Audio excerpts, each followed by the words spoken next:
Boa tarde, senhor presidente Maurício Scudelarque, meus colegas deputados, quem nos acompanha presencialmente, eu também através dos canais da Assembleia Legislativa. Amanhã pela manhã acontece aqui na Assembleia um evento muito importante, que é uma audiência pública sobre a renúncia fiscal de Santa Catarina.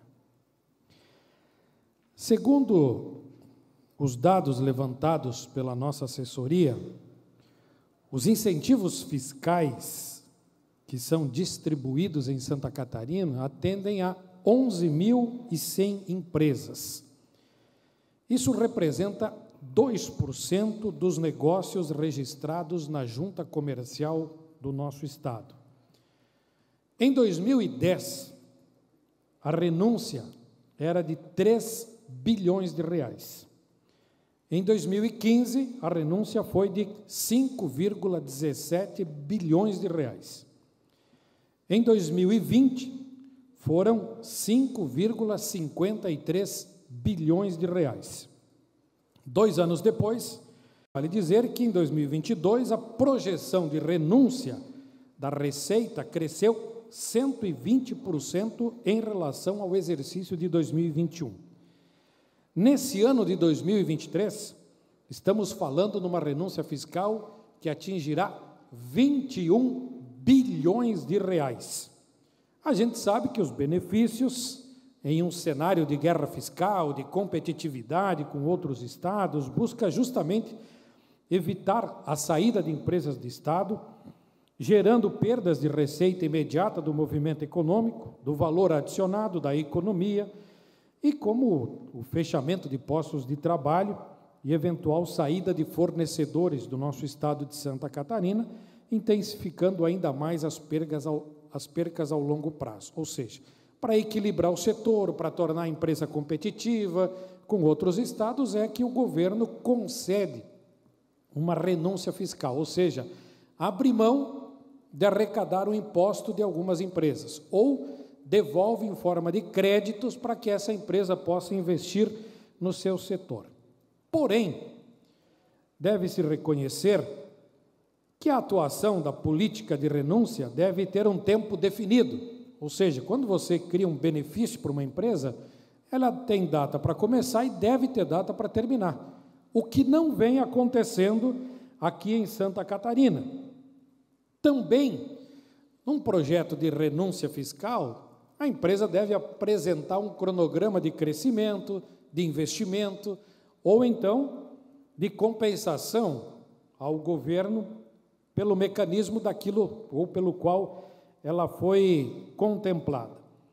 Mas, na prática, o que nunca é mostrado para a sociedade em geral, para todos os catarinenses, é qual o resultado efetivo que esses incentivos fiscais estão tendo para Santa Catarina. Qual é o retorno disso?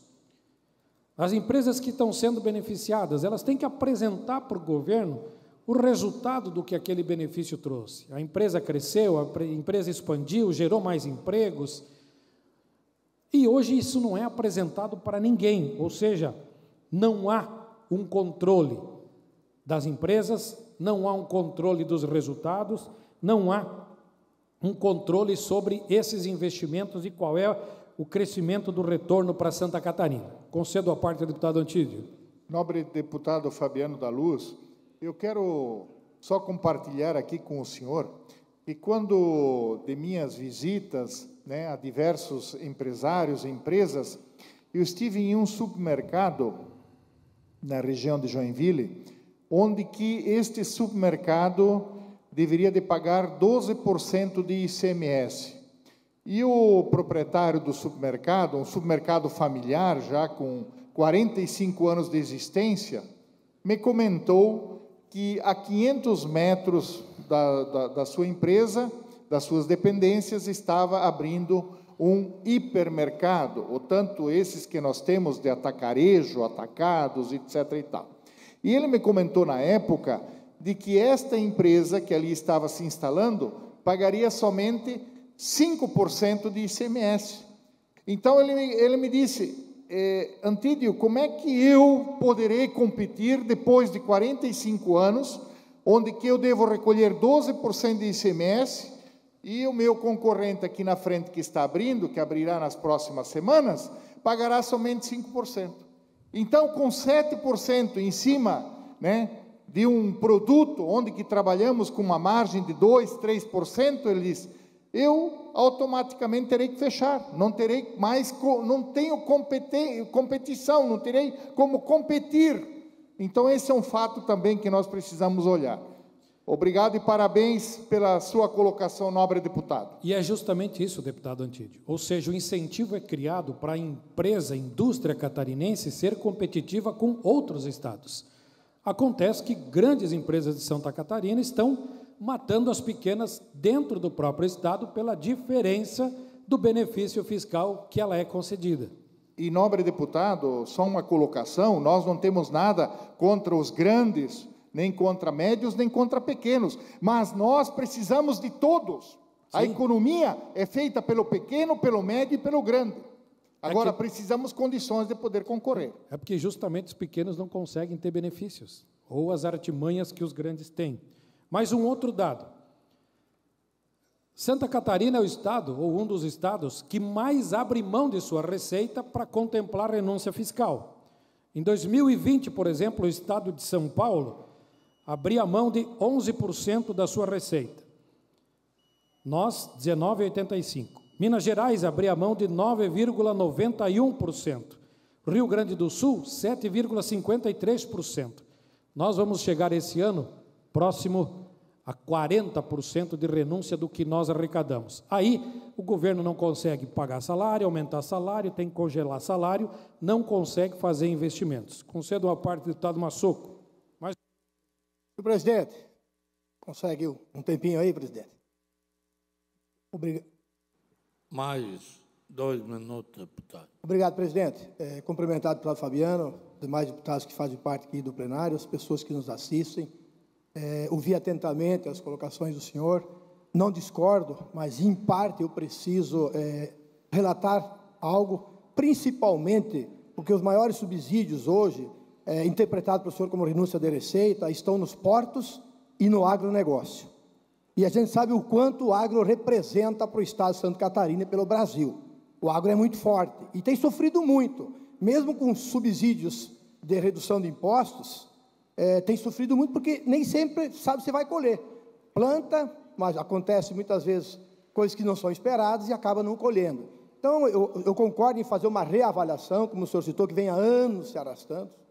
Não sei por que não fizeram em outros governos, passou tantos deputados aqui e não levantaram esse tema, mas é importante estar sendo levantado agora, e entendo, senhor, se tem alguma empresa que está recebendo subsídio de forma indevida ou que não merece, que seja corrigido, mas que seja levado em consideração, que a maioria do que está aí não é renúncia de receita, é subsídio que resulta numa arrecadação ainda maior. Muito obrigado pela parte, deputado, muito obrigado. E é justamente esse o debate que nós precisamos fazer amanhã na audiência pública, porque de 11.100 empresas que são beneficiadas, quantas realmente precisam do subsídio?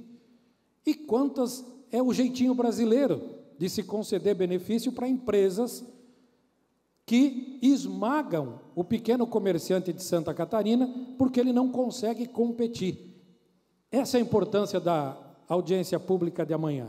Porque nós não estamos falando em pouco dinheiro, nós estamos falando de um estado que tem uma previsão de arrecadar 47 bilhões e abrir mão de 21 bilhões para beneficiar, sabe-se lá quem, porque nunca é apresentado um relatório de quem são e o porquê são os beneficiados. Obrigado, presidente.